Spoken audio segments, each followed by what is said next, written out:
ఇక ప్రత్యేకించి రాజధాని గురించి మరీ ముఖ్యంగా మాట్లాడుకుంటే హైదరాబాద్కి ఎలాంటి వాతావరణ సూచన ఉందంటారు? ఎందుకంటే గత 2 రోజుల నుంచి 3 రోజులు అని చెప్పాలి విపరీతమైన వర్షం, అసలు ఎడతెరిపి లేకుండా కురుస్తున్న వర్షాలకి రేపు ఏ విధంగా ఉండబోతుందంటారు? మనకి రాజధాని అంటే హైదరాబాద్ పరిసర ప్రాంతాల్లో చూసుకున్నట్లయితే దాదాపుగా నిన్న మనకి భారీ వర్షపాతం నమోదవడం జరిగింది. భారీ వర్షపాతంతో పాటుగా ఉదయం నుంచి ఎడతెరిపి లేకుండా వర్షం కురవడం వల్ల చాలా వరకు కొద్దిగా లోతట్టు ప్రాంతాల్లో నీరు చేరడం అయితే జరిగింది.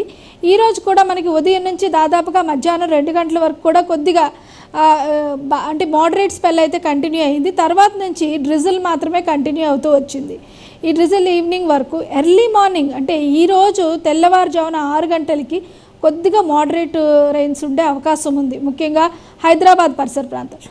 రేపటి నుంచి చాలా వరకు రేపు సాయంత్రం కొద్దిగా జల్లులు పడే అవకాశం ఉంది తప్ప రేపు మధ్యాహ్నం నుంచి చాలా వరకు పూర్తిగా తెరిపించే అవకాశం ఉందన్నమాట.